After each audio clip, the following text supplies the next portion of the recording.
Good morning. Okay, Krishnendu, good morning. ഇതാരൊക്കെയാണ്?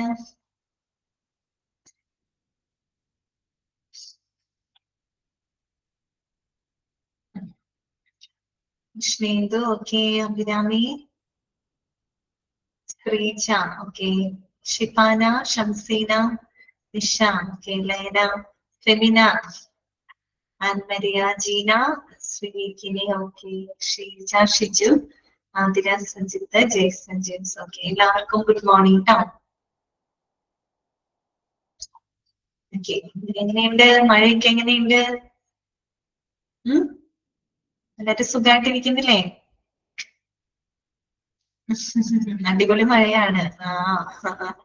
മഴയായതുകൊണ്ട് സുഖല്ലേ? ഇങ്ങനെ ക്ലാസ് വീടിനകത്തിരുന്ന് ഒരു കട്ടൻ ചായയൊക്കെ കുടിച്ച് ഇങ്ങനെ ക്ലാസ് ഇരുന്നാ പോരെ? സുഖല്ലേ അത്? ഓക്കെ. എനിക്ക് സുഖമായിട്ടിരിക്കുന്നു.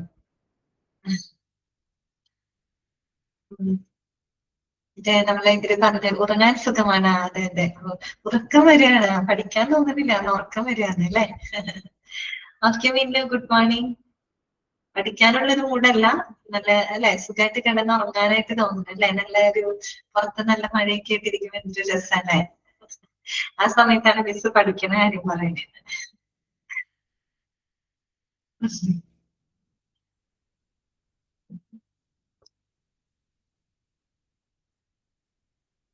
Okay, Sauvarnika, good morning. നമ്മള് കഴിഞ്ഞ ക്ലാസ്സിൽ നമ്മള് മൊഡ്യൂൾ 7 പുതിയൊരു ചാപ്റ്റർ നമ്മൾ സ്റ്റാർട്ട് ചെയ്തിരുന്നു, ഇൻഫെക്ഷൻ കൺട്രോൾ. ഓക്കെ, എളുപ്പമുള്ള ചാപ്റ്റർ ആണെന്ന് ഞാൻ പറഞ്ഞിരുന്നു. അപ്പൊ നമുക്ക് ഒരു കാര്യം ചെയ്യാം, നമ്മൾ കഴിഞ്ഞ ദിവസം പഠിച്ച കാര്യങ്ങൾ എന്തൊക്കെയാണ് ജസ്റ്റ് ഒന്ന് നമുക്കൊന്ന് റിവൈസ് ചെയ്താലോ? എന്തൊക്കെയാ നമ്മൾ പറഞ്ഞത്? കണ്ടേജിയസ് ഡിസീസ് എന്താണെന്ന് പറഞ്ഞു അല്ലെ? കുറച്ച് ക്വസ്റ്റ്യൻസ് നമുക്ക് നോക്കാം കേട്ടോ. ഞാൻ സാധാരണ ക്വസ്റ്റ്യൻസ് ഒന്നും ഡിസ്കസ് ചെയ്യാറില്ല, എന്തായാലും ഇന്ന് ഡിസ്കസ് ചെയ്യാമെന്ന് വിചാരിച്ചു. അപ്പോ ഇൻഫെക്ഷൻ കൺട്രോളില് നമ്മൾ ആദ്യം നോക്കുന്നത് കണ്ടേജിയസ് ഡിസീസ് എന്താണെന്നാണ് അല്ലെ? അപ്പൊ കണ്ടേജിയസ് ഡിസീസസ് എന്ന് പറഞ്ഞു കഴിഞ്ഞാല് നമ്മൾ എന്താണ് ഉദ്ദേശിക്കുന്നത്? സൂക്ഷ്മ രോഗാണുക്കൾ മൂലമുണ്ടാകുന്ന അസുഖങ്ങൾ അല്ലെ? അത് തന്നെ സ്പ്രെഡ് ഡിസീസ് ആണ് അല്ലെ? അതായത് നമ്മളുടെ എന്താണ് ശരീരത്തിന്റെ ആ ഒരു പ്രതിരോധ മാർഗങ്ങളെല്ലാം തന്നെ ഓവർകം ചെയ്തുകൊണ്ട് അല്ലെ, അതിനെ എന്താണ് ഓവർകം ചെയ്തുകൊണ്ട് നമ്മുടെ ശരീരത്തിനകത്തേക്ക് പ്രവേശിക്കുന്ന മൈക്രോ ഓർഗാനിസംസ് മൂലമാണ് നമുക്ക് എന്തുണ്ടാവുന്നത്? നമ്മുടെ ശരീരത്തില് അസുഖങ്ങൾ ഉണ്ടാവുന്നത്. ഓക്കെ, അപ്പൊ ഇതാണ് കണ്ടേജിയസ് ഡിസീസ് എന്ന് പറയുന്നത് കേട്ടോ. പിന്നെ നമ്മൾ പറഞ്ഞത് 2 ടൈപ്പ് ഓഫ് ഇൻഫെക്ഷൻസ് ഉണ്ടെന്ന് പറഞ്ഞു. സിസ്റ്റമിക് ആയിട്ടുള്ള, സിസ്റ്റമിക് എന്ന് പറയുന്ന വാക്കൊന്നും നമ്മുടെ ടെക്സ്റ്റിൽ പറഞ്ഞിട്ടില്ല കേട്ടോ. അങ്ങനെ ഒരു വാക്കില്ലല്ലോ മിസ്സേന്ന് ചോദിക്കേണ്ട, അതൊന്നും നമ്മുടെ ടെക്സ്റ്റിൽ പറഞ്ഞിട്ടില്ല. പക്ഷെ നിങ്ങൾ അത് മനസ്സിലാക്കണം കേട്ടോ. ലോക്കൽ ആൻഡ് ലോക്കൽ ഉണ്ട്, സിസ്റ്റമിക് എന്ന ഒരു വാക്ക് അവിടെ പറഞ്ഞിട്ടില്ല. Okay, local and systemic infections. അതായത് നമുക്കറിയാം ലോക്കൽ എന്ന് പറയുമ്പോൾ നിങ്ങളുടെ മനസ്സിലോട്ട് വരുന്നത് ലോക്കലൈസർ എന്നാണ് കേട്ടോ. അതായത് നമ്മുടെ ശരീരത്തിന്റെ ഏതെങ്കിലും ഒരു പ്രത്യേക അവയവത്തിനെയോ അല്ലെങ്കിൽ ഏതെങ്കിലും പ്രത്യേക സംവിധാനത്തിനെയോ മാത്രം എഫക്ട് ചെയ്യുന്നതാണ് ലോക്കലൈസ്ഡ് ഇൻഫെക്ഷൻസ് എന്ന് പറയുന്നത്. അതേസമയം സിസ്റ്റമിക് എന്ന് പറഞ്ഞു കഴിഞ്ഞാല് നമ്മുടെ ശരീരത്തിന് മുഴുവൻ ബാധിക്കുന്ന തരത്തിലുള്ള അസുഖങ്ങളാണ് സിസ്റ്റമിക് ഇൻഫെക്ഷൻ എന്ന് പറയുന്നത്. ഓക്കെ, കറക്റ്റ് ആയിട്ട് കൃഷ്ണ ഇത് ബോഡി ഓർഗൻ ഓക്കെ, ഫുൾ ബോഡിയാണ്. ഓക്കെ, ഇനി പിന്നെ നമ്മൾ പറഞ്ഞത് ഏതൊക്കെ മാർഗങ്ങളിലൂടെയാണ് ഇൻഫെക്ഷൻസ് നമ്മുടെ ശരീരത്തിനകത്തേക്ക് പ്രവേശിക്കുന്നത് അല്ലെ? ഏതൊക്കെ മാർഗങ്ങളിലൂടെയാണ് ഇൻഫെക്ഷൻസ് നമ്മുടെ ശരീരത്തിനകത്തേക്ക് പ്രവേശിക്കുന്നത്? ഏതൊക്കെ മാർഗങ്ങളിലൂടെയാണ്? സ്കിൻ കോണ്ടാക്ട് നമ്മൾ പറഞ്ഞു, എയർബോൺ മൈക്രോബ്സ് അല്ലെ, പിന്നെ കണ്ടാമിനേറ്റഡ് ആയിട്ടുള്ള ഫുഡ് ഓർ വാട്ടർ, അതുപോലെ തന്നെ ബൈറ്റ്സ് ഫ്രം റെബിറ്റ്സ്, മോസ്കിറ്റോസ്, അങ്ങനെയുള്ള എന്താണ് കൊതുക്, ചില്ല്, ഈച്ച അല്ലെ തുടങ്ങിയ വെക്ടേഴ്സ് വഴിയായിട്ട് നമുക്ക് എന്തുണ്ടാകുന്നുണ്ട്? അസുഖങ്ങൾ ഉണ്ടാവുന്നുണ്ട്. അതുപോലെ തന്നെ സെക്ഷുവൽ കോണ്ടാക്ട് അല്ലെ, അതെ, സെക്ഷുവൽ കോണ്ടാക്ടിലൂടെ ഉണ്ടാവുന്നുണ്ട്. അതുപോലെ തന്നെ എന്താണ് അമ്മയിൽ നിന്ന് കുഞ്ഞിലോട്ട്, അതായത് ബർത്ത് കനാൽ അഥവാ പ്ലാസന്റ വഴിയായിട്ടും എന്ത് സംഭവിക്കാം? അമ്മയിൽ നിന്ന് കുഞ്ഞിലോട്ട് ഈ പറയുന്ന അസുഖങ്ങൾ ഉണ്ടാകാം. നമ്മൾ പറഞ്ഞതാണ്. പിന്നെ നമ്മൾ പറഞ്ഞത് വാട്ട് ഈസ് ഇൻഫെക്ഷൻ കൺട്രോൾ, എന്താണ് ഇൻഫെക്ഷൻ കൺട്രോൾ? അതിന്റെ ഡെഫിനേഷൻ നമ്മൾ കൃത്യമായിട്ട് പഠിച്ചിരുന്നു. Infection control prevents or stops the spread of infections in the healthcare settings. നമ്മളുടെ ആരോഗ്യ പരിചരണ സംവിധാനങ്ങളില് ഈ പറയുന്ന ഇൻഫെക്ഷൻസിനെ പ്രിവെന്റ് ചെയ്യുന്ന സ്റ്റോപ്പ് ചെയ്യുന്നതിനായിട്ടുള്ള പ്രോസസ്സിനെയാണ് നമ്മൾ ഇൻഫെക്ഷൻ കൺട്രോൾ എന്നതുകൊണ്ട് ഉദ്ദേശിക്കുന്നത്. ഓക്കെ, പിന്നെ നമ്മൾ കഴിഞ്ഞ ക്ലാസ്സിൽ ഇതും പറഞ്ഞില്ലേ, components of infection control program. അതുവരെയല്ലേ നമ്മൾ കഴിഞ്ഞ ക്ലാസ്സിൽ പറഞ്ഞു നിർത്തിയത്? ഓക്കെ ആണോ? അവിടെ വരെയാണോ നമ്മൾ പറഞ്ഞു നിർത്തിയത്? അത് എടുത്തിരുന്നോ? യെസ്, എടുത്തിരുന്നു. ഓക്കെ, കുറച്ച് ക്വസ്റ്റ്യൻസ് ഞാനൊന്ന് വായിക്കാം കേട്ടോ. നിങ്ങൾക്ക് ആൻസർ ചെയ്യാൻ പറ്റുന്നുണ്ടോ എന്നുള്ളത് ഒന്ന് നോക്കാം, എന്നിട്ട് നമുക്ക് അടുത്ത ക്വസ്റ്റ്യനിലോട്ട് പോവാം. ചോദ്യം ഇതാണ്: what are the contagious diseases caused by? What are the, എന്താണ് ഞാൻ ഒന്ന് പറഞ്ഞത്? ഇൻഫെക്ഷൻ കൺട്രോൾ പ്രോഗ്രാമിന്റെ കമ്പോണൻസ് നമ്മൾ പറഞ്ഞില്ലേ കഴിഞ്ഞ ക്ലാസ്സിൽ? പറഞ്ഞിട്ടില്ലേ? ഓക്കെ ഓക്കെ ഓക്കെ ഓക്കെ, പറഞ്ഞിട്ടില്ല അല്ലെ? ഓക്കെ ഓക്കെ, കുഴപ്പമില്ല കുഴപ്പമില്ല, അവിടെ ഇരിക്കട്ടെ. നമുക്ക് അതുവരെയുള്ള കുറച്ച് ക്വസ്റ്റ്യൻസുകള് കമ്പോണൻസ് എഴുതിട്ടില്ല, അത് പറയാം കേട്ടോ. അപ്പൊ നമുക്ക് കുറച്ച് ക്വസ്റ്റ്യൻസ് ഒന്ന് കേൾക്കാം, നമുക്ക് ആൻസർ ചെയ്യാൻ പറ്റുന്നുണ്ടോ നോക്കാം കേട്ടോ.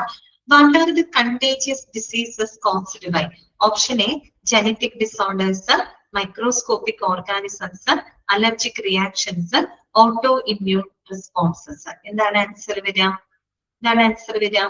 ബി ആണ്. Okay, microscopic organisms. അടുത്തത്, which of the following is an example of an infection that affects the entire body? Which of the following is an example of an infection that affects the entire body? The entire body ne baadhikka ennu parayunnathu systemic infection aanu alle. Okay, example nammal option tharam. Option A common cold, option B a localized skin infection, option C HIV, option D an ear infection. Thana vara C ആണ് അല്ലെ? HIV ആണ് അല്ലെ? അതെ, human immunodeficiency virus, HIV ആണ് correct ആയിട്ടുള്ള answer. Okay, ഇനി അടുത്തത് എന്താണ്? What is the most common site for the local infections like the common cold? What is the most common site for local infections like the common cold? Option A digestive tract, option B lungs, option C upper respiratory tract, and option D urinary tract. ഇതാണ് answer. C ആണ് അല്ലെ? എന്താണ്? Upper respiratory tract. Okay, clear. അടുത്ത ചോദ്യം ഇതാണ്: which of the following is not a common way for infectious agents to enter the body? Which of the following is not a common way for infectious agents to enter the body? Option A inhalation of airborne microbes, option B sterile surgical procedures, option C ingestion of contaminated food or water, option D bites from vectors like mosquitoes. ഇതാണ് answer വരിക. പറഞ്ഞു, C ആണ്. C ആണ് answer പറയുന്നത്. Which of the following is not a way? Not a way for option A യോ? A ആണോ? അല്ല, answer B ആണ് കേട്ടോ. Sterile surgical procedures. ഒന്നുകൂടെ ചോദ്യം ശ്രദ്ധിച്ചേ. Which of the following is not എന്നാണ് പറഞ്ഞേ, not a common way for infectious agents to enter the body? അതായത് നമ്മൾ ഈ പറയുന്ന ഇൻഫെക്ടിയസ് ഏജൻസുകള് നമ്മുടെ ബോഡിയിലോട്ട് എൻട്രി ചെയ്യുന്നതിന്റെ അതിൽ പെടാത്തത് ഏതാണെന്നാണ് ചോദിച്ചിരിക്കുന്നത്. Okay, inhalation of airborne microbes അതിലൂടെ ശരീരത്തിലോട്ട് പ്രവേശിക്കുന്നുണ്ട്. സ്റ്റെറൈൽ സർജിക്കൽ പ്രൊസീജിയേഴ്സിലൂടെ പ്രവേശിക്കുന്നുണ്ടോ? സ്റ്റെറൈൽ സർജിക്കൽ പ്രൊസീജിയറിലൂടെ പ്രവേശിക്കുന്നുണ്ടോ? ഇല്ല. അപ്പൊ അതല്ലേ ആൻസർ വരാം. നമ്മള് സ്റ്റെറിലൈസ് ചെയ്ത് കഴിഞ്ഞിട്ടുള്ള സർജിക്കൽ പ്രൊസീജിയറിലൂടെ ഒരിക്കലും എന്ത് വരുന്നില്ല? ഇൻഫെക്ടിയസ് ഏജൻസ് നമ്മുടെ ബോഡിയിലോട്ട് എൻ്റർ ചെയ്യുന്നില്ല അല്ലെ? അതുപോലെ injection of contaminated food or water അല്ലെ? അതുപോലെ തന്നെ മലിനമായിട്ടുള്ള ഫുഡ്, വാട്ടർ എന്നിവയിലൂടെ. അതുപോലെ bites from vectors like mosquitoes അല്ലെ?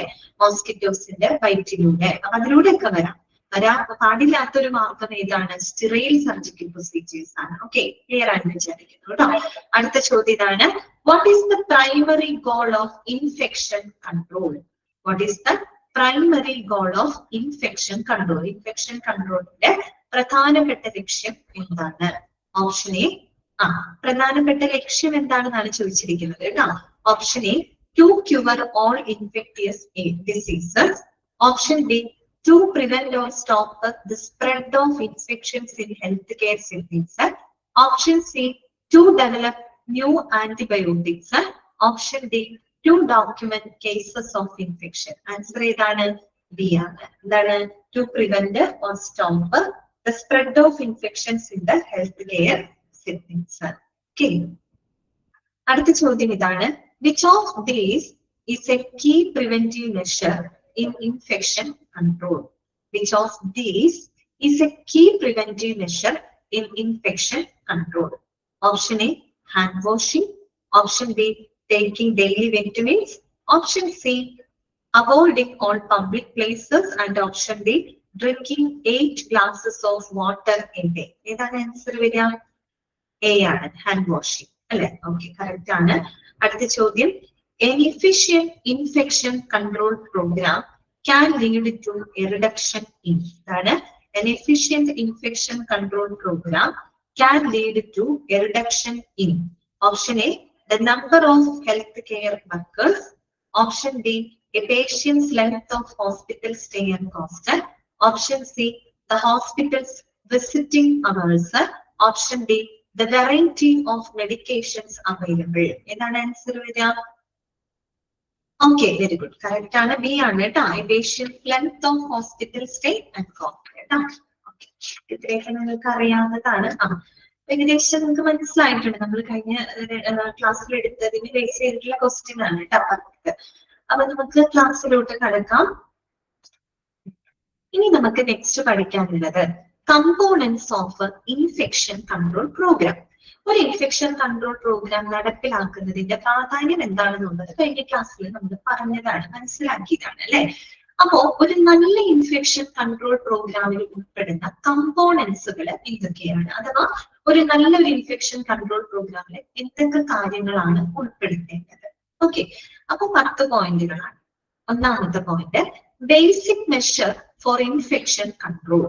That means standard and additional precautions. അതായത് അണുബാധ നിയന്ത്രണത്തിനായിട്ടുള്ള ഏറ്റവും അടിസ്ഥാനപരമായിട്ടുള്ള മാർഗങ്ങൾ നമ്മൾ എടുത്തിരിക്കണം. അതില് standard and additional precautions. Standard എന്ന് പറയുമ്പോൾ ഏറ്റവും ബേസിക് ആയിട്ടുള്ള പ്രിക്കോഷൻസുകളാണ്. അതിന് പുറമെ എന്തും എടുക്കണം? അഡീഷണൽ പ്രിക്കോഷൻസ്, അതുമായിട്ട് ബന്ധപ്പെട്ട കാര്യങ്ങൾ ഉണ്ടായിരിക്കണം അല്ലെ. അഡീഷണൽ പ്രിക്കോഷൻസ് ഒക്കെ നിങ്ങൾ എവിടെ പഠിച്ചിട്ടുണ്ട്? ഡിപ്ലോമയിൽ പഠിച്ചിട്ടുണ്ട് അല്ലെ. 5 മോഡ് ഓഫ് ട്രാൻസ്മിഷൻ ഒക്കെ നിങ്ങൾ പഠിച്ചില്ലേ? Contact mode of transmission, airborne transmission, vector borne അല്ലെ, അതൊക്കെ നിങ്ങൾ പഠിച്ചിട്ടുണ്ട്. അതുകൂടാതെ നമ്മൾ അഡീഷണൽ ആയിട്ട് എടുക്കേണ്ട ചില മുൻകരുതലുകൾ അല്ലെ, ഇത്രയും കാര്യങ്ങൾ അതിനകത്ത് വരുന്നുണ്ട്. അതുപോലെ തന്നെ protection of health care workers. അതാണ് protection of health care workers. അതായത് നമ്മൾ ഈ പറയുന്ന ആരോഗ്യ പരിചരണ അല്ലെങ്കിൽ ആരോഗ്യ ജീവനക്കാരുടെ സംരക്ഷണം അല്ലെ. Protection of health care workers, അതായത് നമ്മൾ ആരോഗ്യ ജീവനക്കാരുടെ, ആരോഗ്യ പരിചരണ ജീവനക്കാരുടെ സംരക്ഷണം, ഹെൽത്ത് കെയർ സ്റ്റാഫ്. അടുത്തതോ education and training of health care workers. അതാണ് education and training of health care workers. നമ്മൾ ഈ പറയുന്ന ആരോഗ്യ ജീവനക്കാരുടെ വിദ്യാഭ്യാസവും അവരുടെ പരിശീലനവും അല്ലെ, അതുമായിട്ട് ബന്ധപ്പെട്ട കാര്യങ്ങൾ ഉണ്ടാവും അല്ലെ. ഹെൽത്ത് കെയർ വർക്കേഴ്സിന്റെ വിദ്യാഭ്യാസവും അവരുടെ പരിശീലനവും, അവർക്ക് നല്ല രീതിയിൽ എന്ത് ചെയ്യണം? ഈ പറയുന്ന ഇൻഫെക്ഷൻ കൺട്രോൾ ചെയ്യുന്നതിന്, ഇൻഫെക്ഷൻ കൺട്രോൾ പ്രോഗ്രാമുമായിട്ട് ബന്ധപ്പെട്ട് ഹെൽത്ത് കെയർ വർക്കേഴ്സിന് ആവശ്യമായിട്ടുള്ള വിദ്യാഭ്യാസവും പരിശീലനവും കൊടുത്തിരിക്കണം. അതുപോലെ തന്നെ അടുത്തതാണ് എന്ത്? ആസെപ്റ്റിക് ടെക്നിക് എന്നാണ് കേട്ടോ. ആസ്പെക്ടിക് എന്നല്ല, ആസെപ്റ്റിക് എന്നാണ്. ആസെപ്റ്റിക്, ഒരു പി ഇവിടെ കട്ട് ചെയ്ത് കളയാം കേട്ടോ. ആസെപ്റ്റിക് ടെക്നിക്സ് എന്ന് പറഞ്ഞാൽ എന്താണെന്നറിയോ? സ്റ്റെറൈൽ മെത്തേഡുകൾ ഉപയോഗിക്കാം. അതായത് നമ്മൾ സ്റ്റെറൈൽ മെത്തേഡ്സുകൾ ഉപയോഗിക്കുക എന്നുള്ളതാണ് കേട്ടോ. അതായത് നമ്മൾ എന്ത് ചെയ്യാം? നമ്മൾ ഈ ഉപകരണങ്ങളൊക്കെ ഉണ്ടല്ലോ, ആ മെഡിക്കൽ ഫീൽഡിൽ നമ്മൾ ഉപയോഗിക്കുന്ന മെഡിക്കൽ എക്യുപ്മെന്റ്സ്, സർജിക്കൽ ഇൻസ്ട്രുമെന്റ്സുകൾ എല്ലാം തന്നെ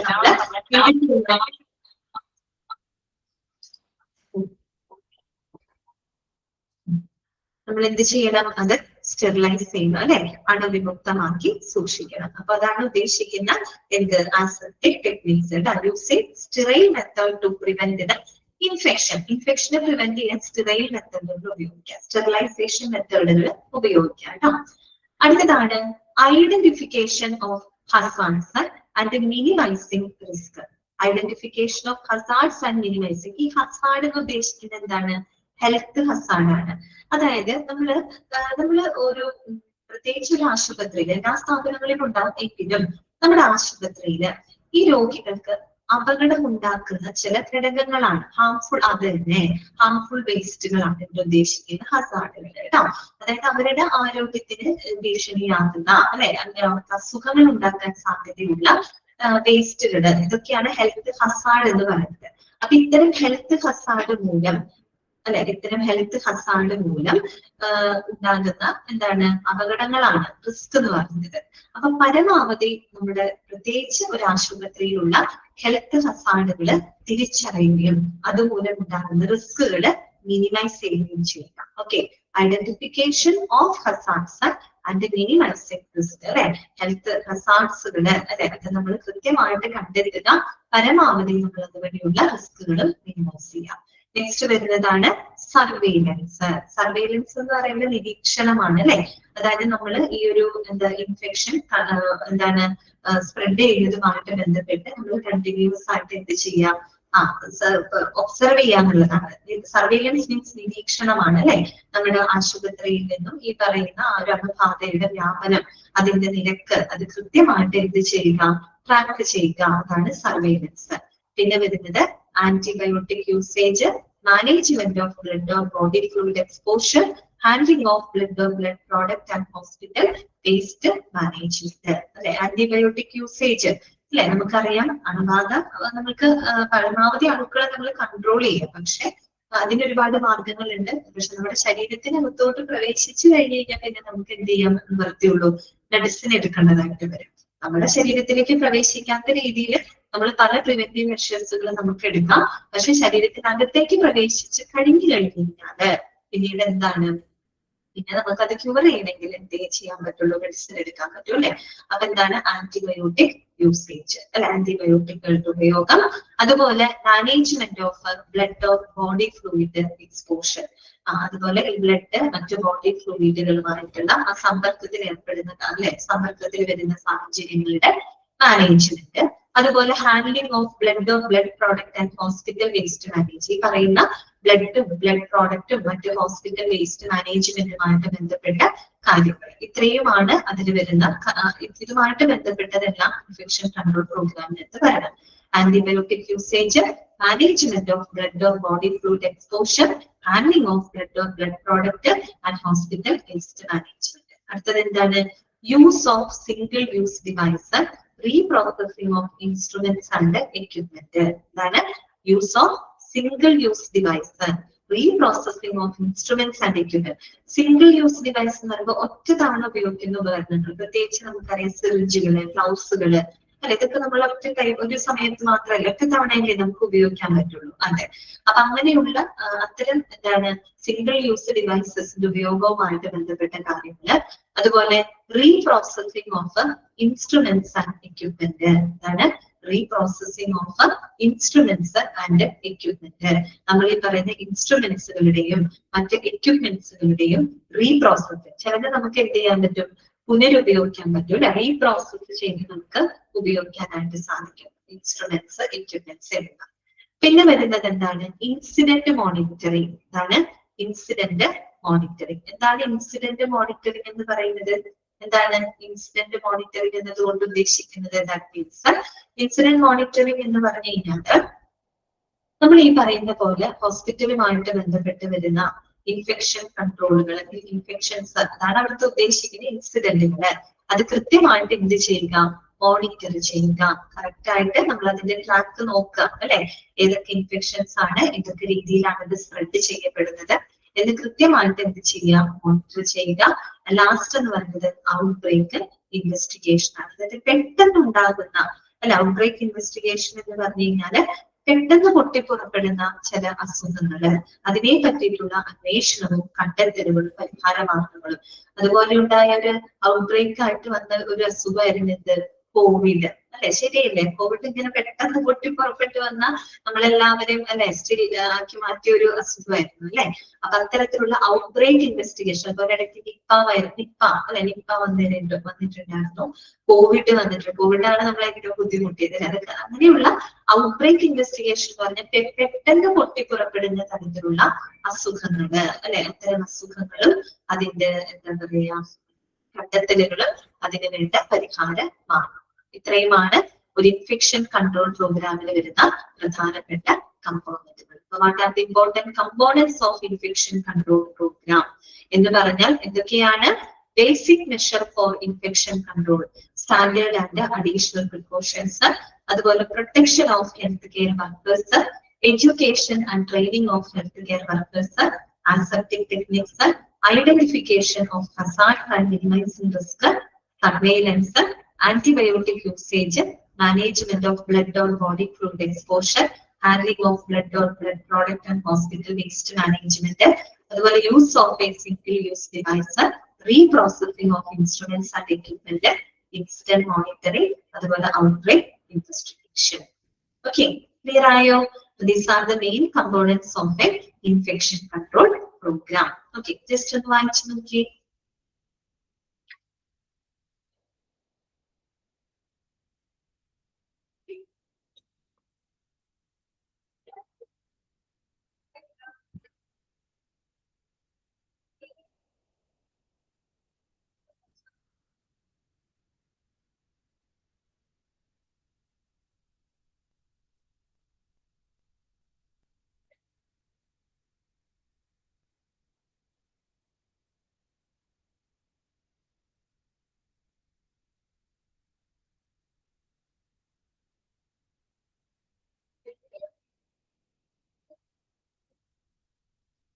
ക്ലിയർ ആയതാണല്ലേ?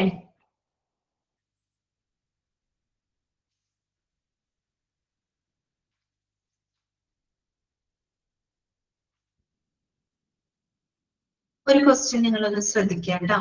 ക്വസ്റ്റ്യൻ ഇതാണ്: which of the following is not listed as a component of an infection control program? Which of the following is not listed as a component of an infection control program? Option A, education and training of healthcare workers.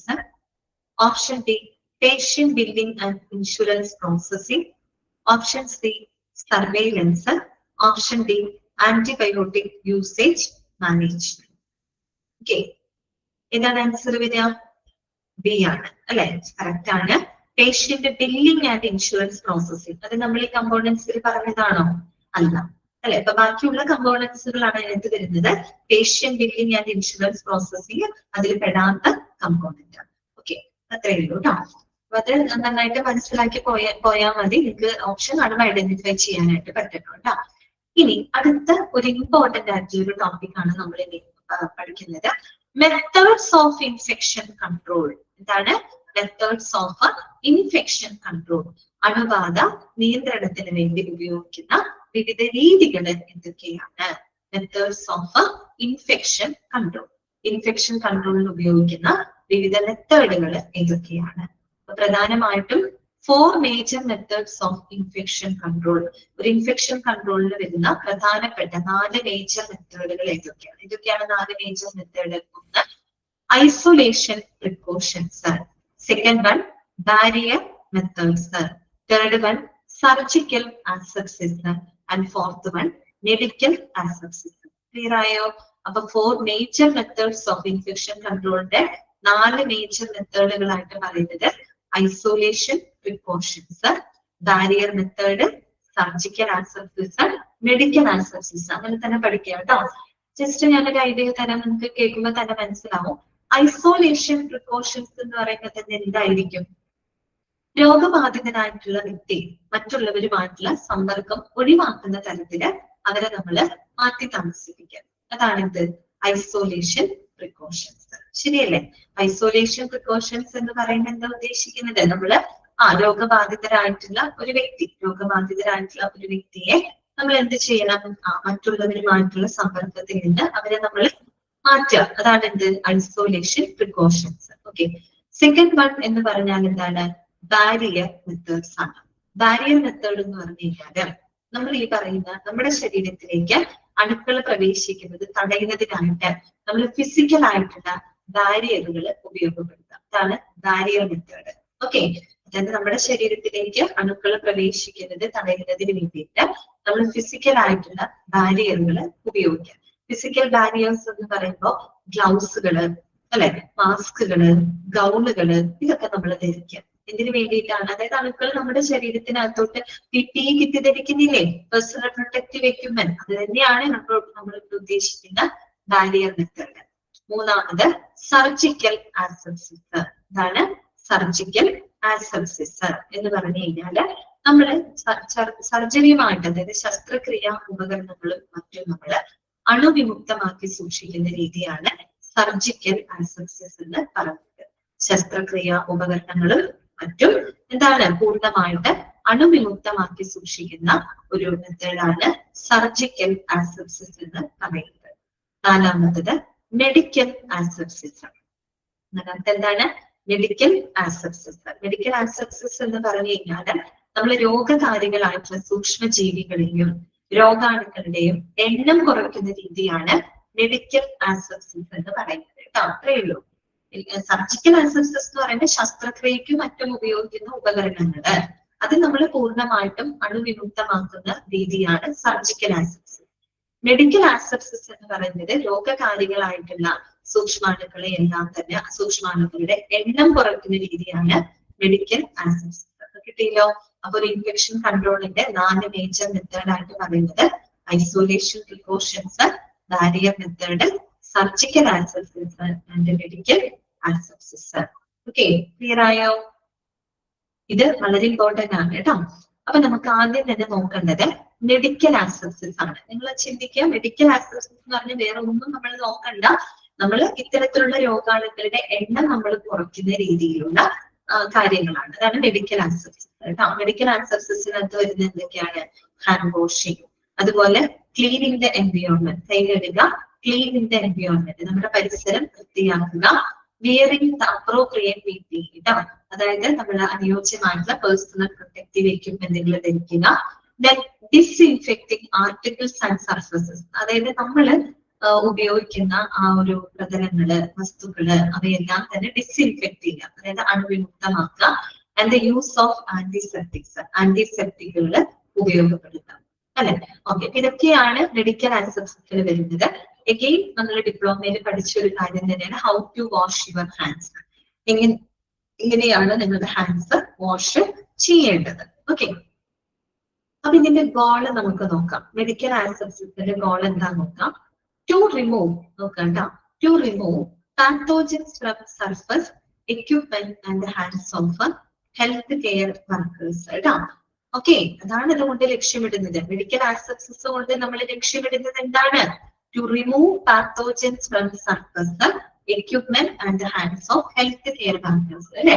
നമ്മൾ ഈ പറയുന്ന സർഫസുകള്, എക്യുപ്മെന്റ്സുകള്, health care വർക്കേഴ്സുകളുടെ കൈകള് എന്നിവയിൽ നിന്നുമെല്ലാം നമ്മൾ എന്ത് ചെയ്യണം? പാത്തോജൻസിനെ remove ചെയ്യുക എന്നതാണ്, അല്ലെ? To remove the pathogens from surface equipment and hands of health care workers. Okay, അതായത് നമ്മൾ ഈ പറയുന്ന പ്രതലങ്ങള്, അതുപോലെ എക്യുപ്മെന്റ്സുകള്, മറ്റ് ഹെൽത്ത് കെയർ വർക്കേഴ്സിന്റെ കൈകള് എന്നിവയിൽ നിന്ന് നമ്മൾ എന്ത് ചെയ്യുക? പാത്തോജൻസുകളെ റിമൂവ് ചെയ്യുക. രോഗകാരികളെ, രോഗാണുക്കളെ നമ്മൾ എന്ത് ചെയ്യുക? റിമൂവ് ചെയ്യുക. അപ്പോ അതിന്റെ ഒരു പ്രിവെൻഷൻ ആയിട്ട് നമ്മൾ പറയുന്നത് പ്രോപ്പർ ഹാൻഡ് വാഷിംഗ് ആണ്, അല്ലെ? നമുക്ക് അതല്ലേ ചെയ്യാൻ പറ്റും. ഏറ്റവും നമുക്കുള്ള എളുപ്പമുള്ള ഒരു മാർഗം എന്താണ്? Proper hand washing. ശരിയായ രീതിയിൽ നമ്മൾ കൈകള് വാഷ് ചെയ്യുക എന്നുള്ളതാണ്. ഹാൻഡ് വാഷിങ്ങിലൂടെ ഒരുപാട് നമുക്ക് അണുക്കളെ തടയാനായിട്ട് പറ്റും. ഇനി അതിൽ തന്നെ ഹാൻഡ് വാഷിങ്ങിൽ തന്നെ നമ്മൾ ശ്രദ്ധിക്കേണ്ട 2 കാര്യങ്ങളുണ്ട്. ഒന്ന്, വിസിബിളി സോയിൽഡ് ഹാൻഡ് ആണെങ്കിൽ, അതായത് കൈകള് ശരിക്കും എന്താണ് വളരെ വിസിബിൾ ആവുന്ന രീതിയിൽ മലിനമാക്കപ്പെട്ടിട്ടുണ്ടെങ്കിൽ, വിസിബിളി സോയിൽഡ് ഹാൻഡ് എന്നാണ് പറയുന്നത്. നമ്മുടെ കൈകള് ശരിക്കും നമ്മൾ എന്താണ് വളരെ കാര്യമായിട്ട് തന്നെ മലിനമാക്കപ്പെട്ടിട്ടുണ്ട്, അല്ലെങ്കിൽ അത് നല്ല വിസിബിളി സോയിൽഡ് ആണെങ്കിൽ നമ്മൾ എന്ത് ചെയ്യാം? യൂസ് സോപ്പ് ആൻഡ് വാട്ടർ കേട്ടോ. സോപ്പും വെള്ളവും ഉപയോഗിച്ച് നമ്മൾ കൈകൾ വാഷ് ചെയ്യുക എന്നുള്ളതാണ്. അതേസമയം hands are not visibly soiled, hands are not visibly, നമ്മുടെ കൈകള് അല്ലെ പ്രത്യക്ഷത്തില് എന്താണ് മലിനമാക്കപ്പെട്ടിട്ടില്ല എന്നുണ്ടെങ്കിൽ use alcohol based hand rubber, use alcohol based, അതായത് ആൽക്കഹോൾ ബേസ്ഡ് ആയിട്ടുള്ള ഹാൻഡ് റബ്ബുകൾ ഉപയോഗിക്കുക എന്നുള്ളതാണ്. ഓക്കെ, അപ്പൊ ഇത്രയും കാര്യങ്ങളാണ് അതിനകത്ത് ശ്രദ്ധിക്കേണ്ടത്. ഒന്നുമില്ല, മെഡിക്കൽ ആസെപ്സിസ് എന്ന് പറയുമ്പോൾ രോഗകാരികളായ സൂക്ഷ്മാണുക്കളെയും അതുപോലെ എന്താ പറയുക മൈക്രോ ഓർഗാനിസംസിന്റെയും എണ്ണം കുറയ്ക്കുന്ന രീതിയാണ് നമ്മൾ പറയുന്ന മെഡിക്കൽ ആസെപ്സിസ്. അതുകൊണ്ട് നമ്മൾ ലക്ഷ്യമിടുന്ന കാര്യങ്ങൾ എന്താണെന്ന് വെച്ചാൽ സർഫസ്, എക്യുപ്മെന്റ്, ആരോഗ്യ ജീവനക്കാരുടെ കൈകള് എന്നിവയിൽ നിന്ന് എന്ത് ചെയ്യുക, പാത്തോജൻസിന് റിമൂവ് ചെയ്യുക. ഓക്കെ, ഇനി അതിന് നമുക്ക് ഏറ്റവും നല്ലൊരു പ്രിവെന്റീവ് മെഷർ എന്ന് പറയുന്നത് പ്രോപ്പർ ഹാൻഡ് വാഷിംഗ് ആണ്. നമ്മൾ ശരിയായ രീതിയിൽ എന്ത് ചെയ്യാം, കൈ വാഷ് ചെയ്യാം എന്നതാണ്. ഓക്കെ, ഇനി കൈകള് വിസിബിലി സോയിൽഡ് ആണെങ്കിൽ, നല്ല രീതിയിൽ കൈകൾ മലിനമാക്കപ്പെട്ടിട്ടുണ്ടെങ്കിൽ യൂസ് സോപ്പ് ആൻഡ് വാട്ടർ, സോപ്പും വെള്ളവും ഉപയോഗിക്കുക എന്നുള്ളതാണ്. Hands are not visibly soiled, അതേസമയം കൈകള് മലിനമാക്കപ്പെട്ടിട്ടില്ല എന്നുണ്ടെങ്കിൽ use alcohol based hand rub, alcohol based ആയിട്ടുള്ള സാനിറ്റൈസർ പോലെയുള്ള ഹാൻഡ് റബ്ബുകൾ ഉപയോഗിക്കാം. ക്ലിയർ ആയോ പറഞ്ഞത്? മെഡിക്കൽ ആസെപ്സിസ് വായിച്ചു നോക്കിക്കോട്ടോ.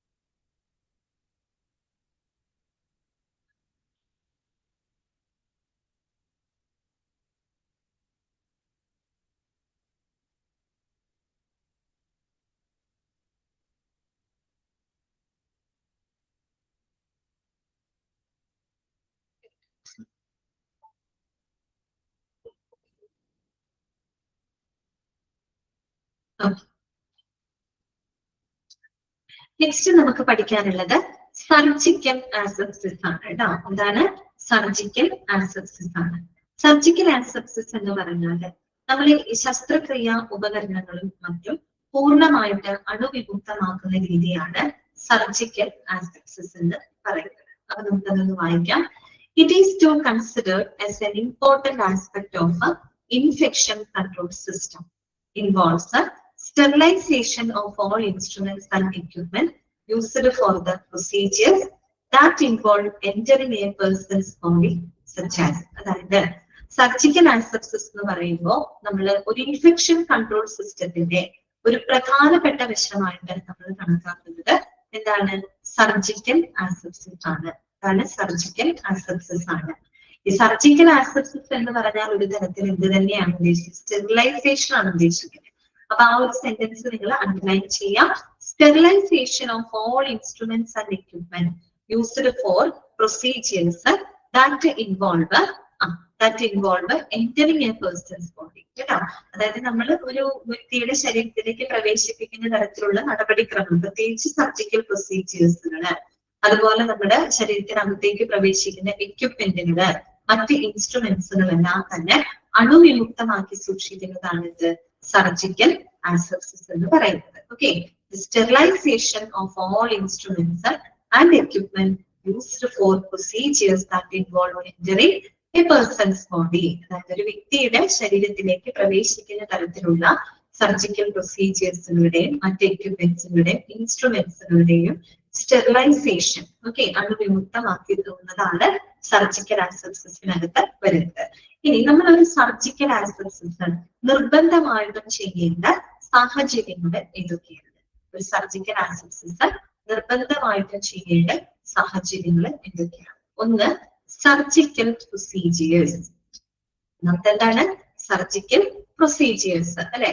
അതായത് നമ്മൾ ശസ്ത്രക്രിയാ നടപടിക്രമങ്ങൾ, ശസ്ത്രക്രിയാ നടപടിക്രമങ്ങളിൽ തീർച്ചയായിട്ടും ആവശ്യമാണ്. കാര്യം നമ്മുടെ ബോഡി അല്ലെ കീറി മുറിച്ചുകൊണ്ടാണ് ചെയ്യുന്നത്.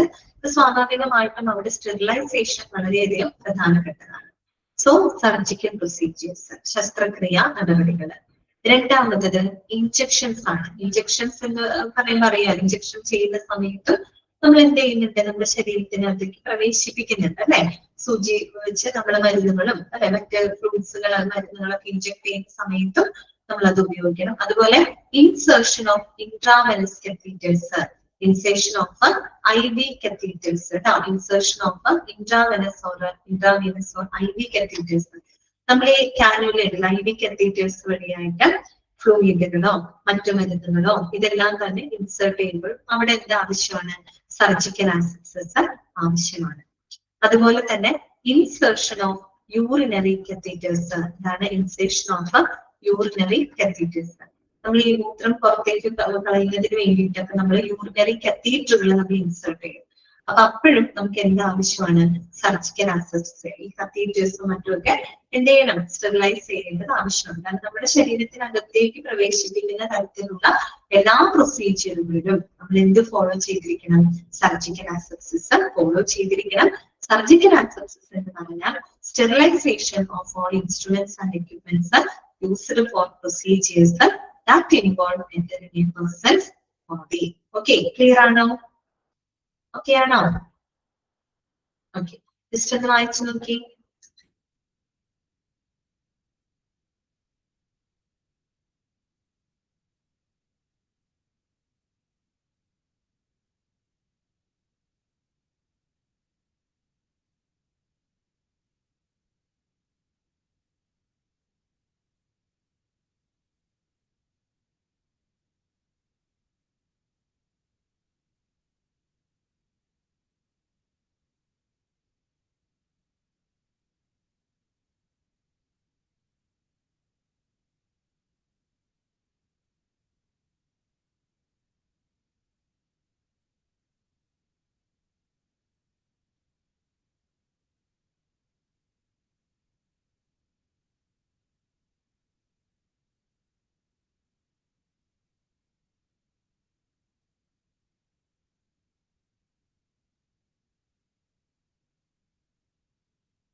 നെക്സ്റ്റ് വരുന്നതാണ് കേട്ടോ. അടുത്ത പോയിന്റ് ആണ് barrier methods use of personal protective equipment കേട്ടോ. ഓക്കെ, രണ്ടാമത്തെ മെത്തേഡ് നമുക്കറിയാം ബാരിയർ മെത്തേഡ് ആണ്. ബാരിയർ മെത്തേഡ് എന്ന് പറയുമ്പോൾ നമ്മൾ എന്ത് ചെയ്യാണ്? രോഗാണുക്കൾ ശരീരത്തിലേക്ക് പ്രവേശിക്കുന്നത് തടയുന്നതിന് വേണ്ടിയിട്ട് നമ്മൾ ഫിസിക്കൽ ബാരിയേഴ്സുകൾ ഉപയോഗിക്കാം. ലൈക്ക് ഗൗണുകള്, ഗ്ലൗസുകള് അല്ലെ, അങ്ങനെയുള്ള എന്താണ് പേഴ്സണൽ പ്രൊട്ടക്റ്റീവ് എക്യുപ്മെന്റുകൾ ധരിക്കുന്നതാണ് ഇതിനകത്ത് ഉൾപ്പെടുന്നത്, ബാരിയർ മെത്തേഡിനകത്ത് ഉൾപ്പെടുന്നത്. ഓക്കെ, അപ്പൊ നമുക്ക് അത് നോക്കാം. ഈ പിക്ചറിൽ നിങ്ങൾക്ക് കാണാൻ സാധിക്കും അല്ലെ എന്തൊക്കെ ബാരിയേഴ്സ് ആണ്. ഗൗണുകൾ കാണാം, ഗ്ലൗസുകൾ നിങ്ങൾക്ക് കാണാൻ സാധിക്കും, മാസ്ക് കാണാം, സേഫ്റ്റി ഗ്ലാസസ് കാണാം, അതിന് പുറമെ ബയോ ഹസാർഡ് ബാഗ് നിങ്ങൾക്ക് കാണാൻ സാധിക്കും. അപ്പോ ഇവിടെ നിങ്ങൾ നോട്ട് ചെയ്യേണ്ടത് best order for putting on PPE, personal protective equipment ധരിക്കുന്നതിനുള്ള ആ ഒരു ഓർഡർ ആണ് അവിടെ കൊടുത്തിരിക്കുന്നത് കേട്ടോ. Best order for putting on PPE, personal protective എക്യുപ്മെന്റുകൾ ധരിക്കുന്നതിനുള്ള ആ ഒരു ഓർഡർ ആണ് അവിടെ പറയുന്നത്. ഇതൊക്കെയാണ് ഓർഡർ എന്ന് പറയുന്നത്. ഒന്ന് എന്താണ്? മാസ്ക്, എന്താണ്? മാസ്ക് ആണ് വരുന്നത്. ഫസ്റ്റ് മാസ്ക് ആണ് ധരിക്കേണ്ടത്. Then protective eyewear, then gowns, then gloves. ഇങ്ങനെയാണ് അതിന്റെ ഒരു ഓർഡർ കേട്ടോ. അത് ഒന്ന് പഠിച്ചു വെച്ചെങ്കിൽ എന്റെ ഓർഡർ ചിലപ്പോൾ നിങ്ങളോട് ചോദിക്കാം. അപ്പൊ ആദ്യം മാസ്ക്, ദെൻ പ്രൊട്ടക്റ്റീവ് ഐവെയർ. അപ്പൊ നമ്മളുടെ മുഖത്തുള്ള കാര്യങ്ങളാണ് ആദ്യം ചെയ്യുന്നത്. ആദ്യം മാസ്ക് വെക്കുന്നു, ദെൻ പ്രൊട്ടക്റ്റീവ് ഐവെയർ, പിന്നെ ഗൗൺസ്, ഗൗണുകള്, അതുപോലെ തന്നെ ഗ്ലൗസ് അല്ലെ, ഗൗണുകളും ഗ്ലൗസുകൾ. ഇതാണ് എന്ത് ഒരു പേഴ്സണൽ പ്രൊട്ടക്റ്റീവ് എക്യുപ്മെന്റ് ധരിക്കുന്നതിനുള്ള ആ ഒരു ഓർഡർ അതാണ് കേട്ടോ. മാസ്ക്, പ്രൊട്ടക്റ്റീവ് ഐവെയർ, ഗൗൺസ്, അതുപോലെ തന്നെ ഗ്ലൗസ്. ഓക്കെ, അപ്പൊ ആ ഒരു ഓർഡർ നിങ്ങൾ മനസ്സിലാക്കി വെക്കുക കേട്ടോ. നെക്സ്റ്റ് വരുന്നതാണ് എന്ത് ഐസൊലേഷൻ പ്രിക്കോഷൻസ്. അതാണ് ഐസൊലേഷൻ പ്രിക്കോഷൻസ്. ഐസൊലേഷൻ പ്രിക്കോഷൻ എന്ന് പറയുമ്പോൾ നമുക്കറിയാവുന്ന ഒരു കാര്യമാണ്. ഒരു രോഗിയെ സംബന്ധിച്ച് അവര് എന്താണ് മറ്റുള്ളവരുമായിട്ടുള്ള സമ്പർക്കം അല്ലെ കുറയ്ക്കുന്ന രീതിയിൽ നമ്മൾ എന്ത് ചെയ്യാണ്, അവരെ ഐസോലേറ്റ് ചെയ്യാണ്. ഐസോലേഷൻ പ്രിക്കോഷൻസ് എന്നാണ് അതിന് പറയാം. അതിനകത്ത് നിങ്ങൾക്ക് ഒരു ടേബിള് കാണാം. ഈ ടേബിളിലെ ഭൂരിഭാഗവും കാര്യങ്ങളും നമ്മൾ എവിടെ പഠിച്ചിട്ടുണ്ട്, ഡിപ്ലോമയിൽ പഠിച്ചിട്ടുണ്ട്. അവിടെ നമ്മൾ 5 മോഡ്സ് ഓഫ് ട്രാൻസ്മിഷൻ പറഞ്ഞു അല്ലെ, പഠിച്ചിട്ടുണ്ടല്ലോ. കോണ്ടാക്ട് ട്രാൻസ്മിഷൻ, എയർബോൺ ട്രാൻസ്മിഷൻ, അതുപോലെ vector bone transmission, common vehicle transmission അല്ലെ, ഡ്രോപ്ലെറ്റ് ട്രാൻസ്മിഷൻ എന്ന് പറഞ്ഞിട്ട് 5 മോഡ് ഓഫ് ട്രാൻസ്മിഷൻ നിങ്ങൾ പഠിച്ചിട്ടുണ്ട്. ഇവിടെ 3 പറഞ്ഞിട്ടുള്ളത്. അപ്പൊ നമ്മൾ ആദ്യം പറയുന്നത് മോഡ് ഓഫ് ട്രാൻസ്മിഷൻ ആണ്. ഇനി അതിന് നമുക്ക് ധരിക്കാവുന്ന പേഴ്സണൽ പ്രൊട്ടക്റ്റീവ് എക്യുപ്മെന്റ് ഏതാണ്, അതിന് വേണ്ടിയിട്ട് ഐസോലേറ്റ് ചെയ്യാനായിട്ട് നമ്മൾ ഉപയോഗിക്കുന്ന റൂം ടൈപ്പ്. ഐസൊലേഷൻ പ്രിക്കോഷൻസ് ആണല്ലോ നമ്മൾ പറയുന്നത്. ഐസോലേറ്റ് ചെയ്യുന്നതിന് ഉപയോഗിക്കുന്ന റൂം ടൈപ്പ്. ഇത്രയുമാണ് അവിടെ പറഞ്ഞിട്ടുള്ളത്. അപ്പൊ നമുക്ക് ആദ്യത്തെ നോക്കാം. കോണ്ടാക്ട് അല്ലെ, contact mode of transmission. Contact mode of transmission ശ്രദ്ധിക്കാം. എങ്ങനെയാണ് മോഡ് ഓഫ് ട്രാൻസ്മിഷൻ? കോണ്ടാക്റ്റിൽ എങ്ങനെയാണെന്ന് നമുക്കറിയാം അല്ലെ. എന്താണ് transmission of infection spread by direct or indirect contact with the patient of patients environment. രോഗികളോ അല്ലെങ്കിൽ നമ്മളുടെ രോഗിയുടെ എൻവിയോൺമെന്റുമായിട്ട് നേരിട്ടോ അല്ലാതെയുള്ള സമ്പർക്കം വഴിയായിട്ട് എന്താണ് ഇൻഫെക്ഷൻസ് ട്രാൻസ്മിറ്റ് ചെയ്യപ്പെടുകയാണ്. ഓക്കെ, അതാണ് transmission of infection spread by the direct or indirect contact with the patient or patient's environment. അതായത് നമ്മൾ ഈ പറയുന്ന രോഗികളുടെ ചുറ്റുപാടുകൾ തമ്മിൽ ഡയറക്റ്റ് ആയിട്ട് അല്ലെങ്കിൽ ഇൻഡയറക്റ്റ് ആയിട്ട് നേരിട്ടോ അല്ലാതെയുള്ള സമ്പർക്കത്തിലൂടെ എന്ത് സംഭവിക്കുന്നുണ്ട്, ഇൻഫെക്ഷൻസ് ട്രാൻസ്മിറ്റ് ചെയ്യപ്പെടുന്നുണ്ട്. അപ്പൊ അതിന്റെ ഭാഗമായിട്ട് നമ്മൾ ഉപയോഗിക്കുന്ന personal protective equipment, contact mode of ട്രാൻസ്മിഷനെ പ്രിവെന്റ് ചെയ്യുന്നതിനുള്ള പേഴ്സണൽ പ്രൊട്ടക്റ്റീവ് എക്യുപ്മെന്റ് എന്ന് പറഞ്ഞാൽ എന്താണ്, ഗൗൺ ആൻഡ് ഗ്ലൗസ് ആണ്. എന്താണ് ഗൗൺ ആൻഡ് ഗ്ലൗസ് ആണ്. ഗൗണും ഗ്ലൗസും ആണ്. അതിനുപയോഗിക്കാവുന്ന റൂം ടൈപ്പ് എന്ന് പറഞ്ഞാൽ എന്താണ്, സിംഗിൾ പേഷ്യന്റ് റൂം ആണ്. സിംഗിൾ പേഷ്യന്റ് റൂം എന്ന് പറയുമ്പോൾ പേഷ്യന്റിന് മാത്രമായിട്ട് ഒരു പ്രത്യേക റൂം കൊടുക്കുക. അത് തന്നെയാണ് ഐസൊലേഷൻ മെത്തേഡ് അല്ലെ. ദെൻ അടുത്തത് എന്താണ്, ഡ്രോപ്ലെറ്റ് മോഡ് ഓഫ് ട്രാൻസ്മിഷൻ ആണ്. ഇതാണ് ഡ്രോപ്ലെറ്റ് മോഡ് ഓഫ് ട്രാൻസ്മിഷൻ. ഡ്രോപ്ലെറ്റുകളിലൂടെ എങ്ങനെയാണ് ട്രാൻസ്മിറ്റ് ചെയ്യപ്പെടുന്നതെന്ന് നമുക്കറിയാം അല്ലെ. നമ്മൾ ചുമയ്ക്കുമ്പോൾ, തുമ്മുമ്പോൾ, സംസാരിക്കുമ്പോഴൊക്കെ അല്ലെ. പ്രത്യേകിച്ച് ഒരു ഇൻഫെക്റ്റഡ് ആയിട്ടുള്ള പേഷ്യന്റ് വ്യക്തിയാണെങ്കിൽ അവരുടെ എന്താണ് ചുമയ്ക്കുമ്പോഴോ തുമ്മുമ്പോഴോ അല്ലെ സംസാരിക്കുമ്പോഴോ അവര് പോലും അറിയാതെ ഇൻഫെക്ടിയസ് ഏജൻസ് ഉൾപ്പെടുന്ന ആ ഡ്രോപ്ലെറ്റ്സുകൾ എന്താകുന്നുണ്ട്, പുറത്തോട്ട് തെറിക്കുന്നുണ്ട്. അപ്പൊ അതുവഴിയും ട്രാൻസ്മിഷൻ നടക്കുന്നുണ്ട്. So transmission of infections spread via air droplets by coughing, sneezing, talking or close contact with respiratory secretions of mucus membranes. Mucus membrane എന്ന് പറയുമ്പോൾ നമ്മളുടെ മൂക്ക്, അതുപോലെ വായ, അതിന്റെ ഇന്നർ ലൈനിങ്ങിനെയാണ് നമ്മൾ മ്യൂക്കസ് മെംബ്രെയിൻ എന്ന് പറയുന്നത് കേട്ടോ. Inner lining of the nose, അതുപോലെ തന്നെ മൗത്ത്, ഇതൊക്കെയാണ് അതിനകത്ത് വരുന്നത്. അപ്പൊ നമുക്കറിയാം ഡ്രോപ്ലെറ്റ്സ് എങ്ങനെയാണ്, ഡ്രോപ്ലെറ്റ് ട്രാൻസ്മിഷൻ എങ്ങനെയാണ് നമുക്കറിയാം. അപ്പൊ ഒന്ന് ആലോചിച്ച് കഴിഞ്ഞാൽ തന്നെ അതിന് വേണ്ടി നമുക്ക് ഉപയോഗിക്കാൻ പറ്റുന്ന പേഴ്സണൽ പ്രൊട്ടക്റ്റീവ് എക്യുപ്മെന്റ് ഏതാണ്, സർജിക്കൽ മാസ്ക് അല്ലെ. ഇത് ഉപയോഗിക്കാം. സർജിക്കൽ മാസ്ക് ധരിക്കുക അല്ലെ, സർജിക്കൽ മാസ്ക് ധരിക്കാം. റൂം ടൈപ്പ് എന്താണ്, സിംഗിൾ പേഷ്യന്റ് റൂം. അതുപോലെ തന്നെ സിംഗിൾ പേഷ്യന്റ് റൂം അല്ലെ. അതായത് രോഗികൾക്കായിട്ട് ഒരു പ്രത്യേക റൂം നമ്മൾ എന്ത് ചെയ്യുക, അവിടെ സജ്ജമാക്കുക. മൂന്നാമത് വരുന്നതാണ് എയർബോൺ മോഡ് ഓഫ് ട്രാൻസ്മിഷൻ. ഇതാണ് എയർബോൺ മോഡ് ഓഫ് ട്രാൻസ്മിഷൻ. അതായത് നമ്മൾ വായുവിലൂടെ പകരുന്ന അസുഖങ്ങൾ അല്ലെ, എയർബോൺ മോഡ് ഓഫ് ട്രാൻസ്മിഷൻ. അതിലെന്താണ്, prevent the transmission of infections that remain infectious over long distances when suspended in the air. ഇപ്പോ ശരിക്കും പറഞ്ഞാൽ എയർബോൺ ട്രാൻസ്മിഷൻ എന്ന് പറയുന്നത് ഇതുപോലെ തന്നെയാണ്, ഡ്രോപ്ലെറ്റ് ട്രാൻസ്മിഷൻ പോലെ തന്നെയാണ്. അതായത് നമ്മൾ ചുമയ്ക്കുമ്പോഴും തുമ്മുമ്പോഴും സംസാരിക്കുമ്പോഴും നമ്മുടെ ശരീരത്തിൽ നിന്ന് പുറത്തേക്ക് പോകുന്ന ഡ്രോപ്ലെറ്റ്സുകൾ കുറച്ചധിക സമയം വായുവിൽ തങ്ങി നിൽക്കാണ്. അങ്ങനെ തങ്ങി നിൽക്കുന്നത് വഴി അല്ലെ, അതും ലോങ് ഡിസ്റ്റൻസിലൊക്കെ തങ്ങി നിൽക്കുകയും അതുവഴി എന്താണ് രോഗാണുക്കള് വ്യാപിക്കുന്നതുമാണ് എന്ത് എയർബോൺ ട്രാൻസ്മിഷൻ. വായുവിലൂടെ പകരുന്ന അസുഖങ്ങൾ നമുക്കറിയാലോ, വായുവിന് നമുക്ക് നഗ്നനേത്രങ്ങൾ കൊണ്ടുപോലും കാണാൻ കഴിയാത്തത്ര സൂക്ഷ്മ രോഗാണുക്കൾ ധാരാളമായിട്ട് നമ്മുടെ വായുവിലുണ്ട് അല്ലെ. അതുവഴിയായിട്ടും എന്താണ് ഇൻഫെക്റ്റീവ് ഏജൻസുകൾ നമ്മുടെ ശരീരത്തിലോട്ട് പ്രവേശിക്കുന്നുണ്ട്. അപ്പൊ അതിന് നമുക്ക് ധരിക്കാവുന്ന പേഴ്സണൽ പ്രൊട്ടക്റ്റീവ് എക്യുപ്മെന്റ് എന്ന് പറഞ്ഞാൽ എന്താണ് N95 or higher level respirators. എന്താണ് N95 or higher level respirators. N95 mask, അതുപോലെ ഹയർ ലെവൽ റെസ്പിറേറ്റേഴ്സ് കേട്ടോ. റെസ്പിറേറ്റേഴ്സുകളൊക്കെ ഉപയോഗിക്കുന്നത് ഇതുപോലെ എന്താണ് എയർബോൺ ട്രാൻസ്മിഷനിലൂടെ വരുന്ന അസുഖങ്ങൾ പ്രിവെന്റ് ചെയ്യാനാണ്. ഇനി അവിടുത്തെ റൂം ടൈപ്പിന്റെ പ്രത്യേകത നോക്കിയേ, എയർബോൺ ഇൻഫെക്ഷൻ ഐസൊലേഷൻ റൂം എന്ന AIIR. അപ്പൊ വേണമെങ്കിൽ അവിടെ നിന്ന് ഒരു ക്വസ്റ്റ്യൻ പ്രതീക്ഷിക്കാം. AIIRന്റെ ഫുൾ ഫോം എന്താണ്? Airborne infection isolation room. ഇതാണ് എയർബോൺ ഇൻഫെക്ഷൻ ഐസൊലേഷൻ റൂം ആണ്. ഓക്കെ, അങ്ങനെയുള്ള ഒരു റൂമിലാണ് നമ്മൾ രോഗിയെ എന്ത് ചെയ്യേണ്ടത്, പാർപ്പിക്കേണ്ടത്. അതുപോലെ ആ ഒരു റൂമിന്റെ പ്രത്യേകതയാണ് നെഗറ്റീവ് പ്രഷർ സ്പെഷ്യൽ വെന്റിലേഷൻ. ഇതാണ് negative pressure special ventilation. Negative pressure എന്ന് പറഞ്ഞു കഴിഞ്ഞാൽ എന്താ ഉദ്ദേശിക്കുന്നത്? അതായത് ആ റൂമിനകത്തെ പ്രഷർ ഉണ്ടല്ലോ, അത് പുറത്തുള്ള പ്രഷറിനേക്കാൾ കുറവായിരിക്കും. അതായത് രോഗി ഇരിക്കുന്ന റൂം ഉണ്ടല്ലോ, ആ റൂമിൽ നെഗറ്റീവ് പ്രഷർ മെയിൻറ്റെയിൻ ചെയ്യുക എന്ന് പറഞ്ഞാൽ പുറത്തുള്ള പ്രഷറിനേക്കാളും കുറഞ്ഞ പ്രഷറായിരിക്കും അകത്തുള്ള റൂമിൽ ഉണ്ടായിരിക്കുക. അപ്പൊ അതിന്റെ പ്രത്യേകത എന്താന്ന് വെച്ചാൽ ഈ അകത്തുള്ള രോഗാണുക്കൾ ഒരിക്കലും പുറത്തേക്ക് എന്ത് ചെയ്യപ്പെടില്ല, പുറത്തേക്ക് സ്പ്രെഡ് ചെയ്യപ്പെടില്ല. അതാണ് ഈ നെഗറ്റീവ് പ്രഷറിന്റെ പ്രത്യേകത. ഒരു രോഗിയെ പാർപ്പിച്ചിരിക്കുന്ന റൂം, ആ റൂമിൽ എന്ന് പറയുമ്പോൾ ആ വ്യക്തി ഇൻഫെക്റ്റഡ് ആണ്. അപ്പൊ അദ്ദേഹത്തിന് ചുറ്റുമുള്ള വായു എന്തായിരിക്കും, കണ്ടാമിനേറ്റഡ് ആയിരിക്കും. പക്ഷെ നമ്മൾ അവിടെ മെയിൻറ്റെയിൻ ചെയ്യുന്നത് ഒരു നെഗറ്റീവ് പ്രഷറാണ്. പുറത്തുള്ള പ്രഷറിനേക്കാൾ കുറഞ്ഞ പ്രഷറാണ് നമ്മൾ അകത്ത് മെയിൻറ്റെയിൻ ചെയ്യുന്നത്. അതുകൊണ്ട് തന്നെ എന്താണ് ഈ പറയുന്ന കണ്ടാമിനേറ്റഡ് ആയിട്ടുള്ള എയർ പുറത്തേക്ക് എന്ത് ചെയ്യപ്പെടുന്നില്ല, സ്പ്രെഡ് ചെയ്യപ്പെടുന്നില്ല.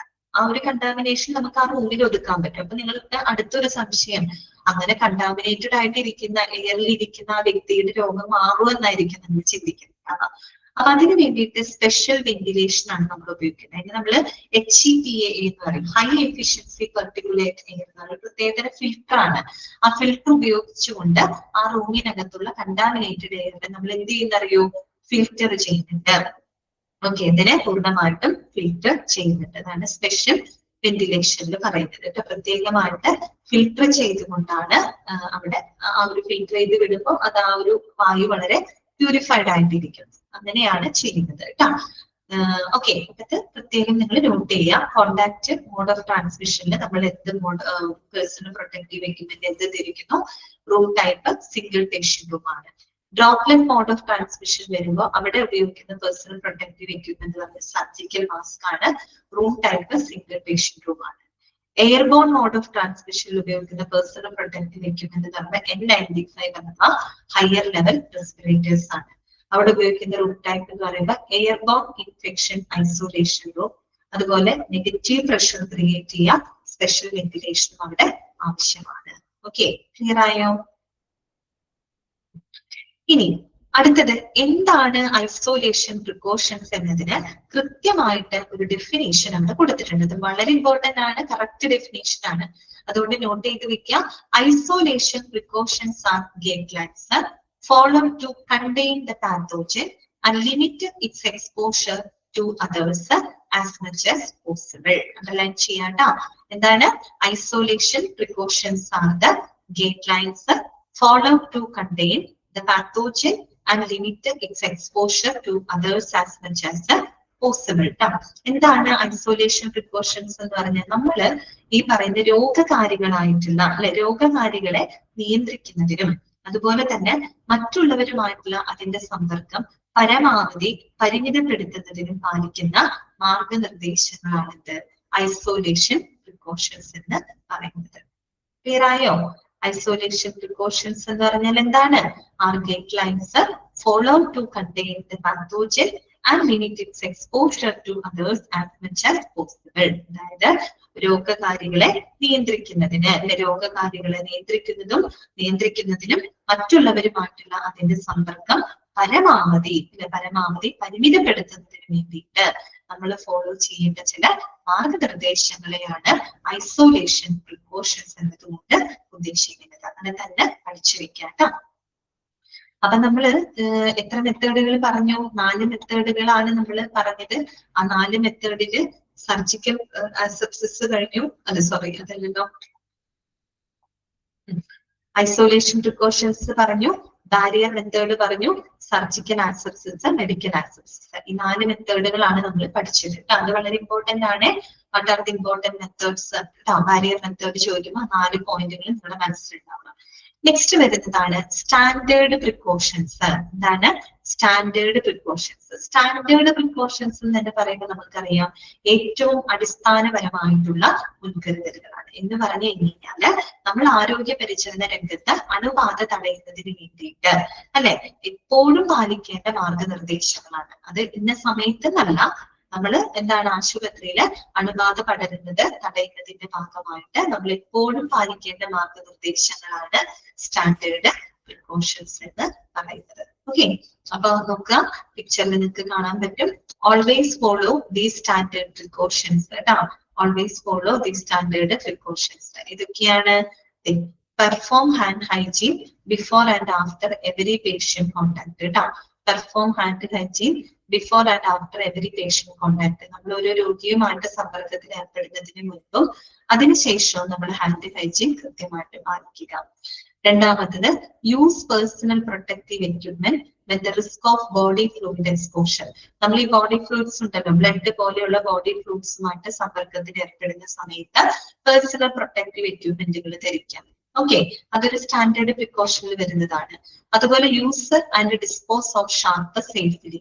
നമ്മൾ ഈ ഷാർപ്പുകളൊക്കെ ഉണ്ടല്ലോ, നമ്മൾ ഉപയോഗിക്കുന്ന സിറിഞ്ചുകള്, മറ്റ് സർജിക്കൽ എക്യുപ്മെന്റ്സ്, ഷാർപ്പായിട്ടുള്ള സാധനങ്ങള്, അത് നമ്മൾ ഉപയോഗിക്കാൻ വളരെ സേഫ് ആയിട്ട് എന്ത് ചെയ്യുക, ഡിസ്പോസ് ചെയ്യുക. അതുപോലെ പെർഫോം റൂട്ടീൻ എൻവയോൺമെന്റൽ ക്ലീനിങ്. നമ്മൾ പതിവായിട്ട് നമ്മുടെ ചുറ്റുപാടുകള് ക്ലീൻ ചെയ്യുക. അതുപോലെ clean and reprocess shared patient equipment കേട്ടോ. അതുപോലെ നമ്മള് പേഷ്യൻസിന്റെ ഇടയിൽ ഷെയർ ചെയ്ത് ഉപയോഗിക്കുന്നത് എന്ന് വെച്ചാൽ ഒരുപാട് രോഗികൾ, നമുക്ക് ഒരു എക്സാമ്പിൾ സ്റ്റെതസ്കോപ്പ് അല്ലെ, നമ്മൾ ഓരോ രോഗികൾ വരുമ്പോൾ പുതിയ പുതിയ സ്റ്റെതസ്കോപ്പ് എടുക്കുകയാണ് ചെയ്യുക. അല്ല, ഒരു സ്റ്റെതസ്കോപ്പ് വെച്ചിട്ടാണ് നമ്മൾ ഒത്തിരി രോഗികളെ പരിശോധിക്കുന്നത്. അങ്ങനെ നമ്മൾ ഉപയോഗിക്കുന്ന ഷെയർഡ് പേഷ്യൻസ് എക്യുപ്മെന്റുകളൊക്കെ ക്ലീൻ ചെയ്യുക, അത് റീപ്രോസസ് ചെയ്യുക. അതുപോലെ follow respiratory hygiene and cough etiquette കേട്ടോ. Follow respiratory hygiene and cough etiquette. That means respiratory hygiene നമ്മൾ പാലിക്കുക. നമ്മളിപ്പോ ചുമക്കുമ്പോഴാണെങ്കിലും അല്ലെ, നമ്മൾ സംസാരിക്കുന്ന സമയത്ത് ഒക്കെ നമ്മൾ ഒരു ഹൈജീൻ പാലിക്കുക എന്നുള്ളതാണ്. അതുപോലെ കഫ് എറ്റിക്യൂട്ട്, എറ്റിക്യൂട്ട് മീൻസ് മര്യാദകൾ എന്നുള്ള അർത്ഥമാണ്. നമ്മൾ ചുമക്കുമ്പോൾ ശ്രദ്ധിക്കേണ്ട ചില കാര്യങ്ങളുണ്ട് അല്ലെ. നമ്മളിങ്ങനെ ഒരു പബ്ലിക്, നമ്മളിങ്ങനെ വന്ന് ചുമക്കല്ല, നമ്മൾ ജസ്റ്റ് ഇങ്ങനെ കൈ പിടിക്കുന്നതോ അല്ലെങ്കിൽ നമുക്ക് മാസ്ക് ധരിക്കുന്നതോ, അതൊക്കെ എന്താണ്, ഒരു കഫ് എറ്റിക്യൂട്ടിന്റെ ഭാഗമാണ് അല്ലെ. പിന്നെ എന്താണ്, യൂസ് ആസെപ്റ്റിക് ടെക്നിക്ക്. അസെപ്റ്റിക് ടെക്നിക് എന്ന് പറയുമ്പോൾ സ്റ്റെറൈൽ മെത്തേഡുകളൊക്കെ ഉപയോഗിക്കാം. പിന്നെ handle and dispose of waste and used linen safely കേട്ടോ. നമ്മൾ എന്ത് ചെയ്യുക, handle and dispose of waste and used linen safely. നമ്മൾ വേസ്റ്റുകളൊക്കെ വളരെ കറക്റ്റ് ആയിട്ട് ഹാൻഡിൽ ചെയ്യുക. അതുപോലെ തന്നെ ആൻഡ് യൂസ്ഡ് ലിനൻ സേഫ്ലി. നമ്മൾ ഉപയോഗിക്കുന്ന തുണിത്തരങ്ങൾ, ലിനൻസ് മറ്റും ഉണ്ടല്ലോ ആശുപത്രിയിൽ, അത് വളരെ സേഫ് ആയിട്ട് നമ്മൾ എന്ത് ചെയ്യുക, ഡിസ്പോസ് ചെയ്യുക. ഓക്കെ, ക്ലിയർ ആയോ? ഓക്കെ, അപ്പൊ ഇതുവരെയാണ് നോക്കേണ്ടത് കേട്ടോ, സ്റ്റാൻഡേർഡ് പ്രിക്കോഷൻസ്. ഓക്കെ, ഇത്രയുള്ള ഭാഗങ്ങള് നല്ലപോലെ നിങ്ങൾ വായിക്കാം.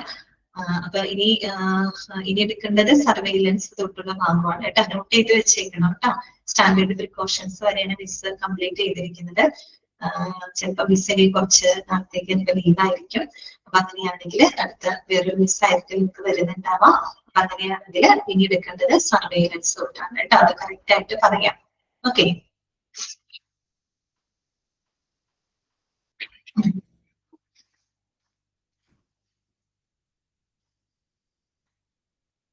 അപ്പൊ വേറെ വിശേഷങ്ങളൊന്നുമില്ല. എന്തായാലും എല്ലാ നന്മകളും നിങ്ങൾക്ക് ഉണ്ടാവട്ടെ കേട്ടോ. ഓക്കെ, അപ്പൊ മിസ് പ്രാർത്ഥിക്കാം. 20 ബാച്ച് അല്ലെ, 2021, 22 ബാച്ച്. ഓക്കെ, ചിലപ്പോ ഉണ്ടാവില്ല, മിക്കവാറും ലീവ്, ഒരു അത്യാവശ്യങ്ങളുണ്ട്, കുറച്ച് പേഴ്സണൽ കാര്യങ്ങളാണ്. അപ്പൊ അതുകൊണ്ട് ചിലപ്പോ ലീവില് പോകും. അപ്പൊ ഇനിയിപ്പോ ചിലപ്പോ കാണാൻ പറ്റിയെന്ന് വരില്ല. ഓക്കെ, കൊണ്ടുകയില്ല, മിക്കവാറും ഉണ്ടാവില്ല. അപ്പോ ഇനി അടുത്ത മിസ് ആരെ പറഞ്ഞതെന്ന് വെച്ച് കഴിഞ്ഞാൽ അവരോട് പറയുക കേട്ടോ. സർവൈലൻസ് തൊട്ടാണ് എടുക്കുന്നത്. പിന്നെ എടുക്കുന്ന കാര്യങ്ങളൊക്കെ അന്നന്ന് തന്നെ വായിച്ചു പോവാനായിട്ട് ശ്രദ്ധിക്കുക കേട്ടോ. ഓക്കെ, ശരി, താങ്ക് യു.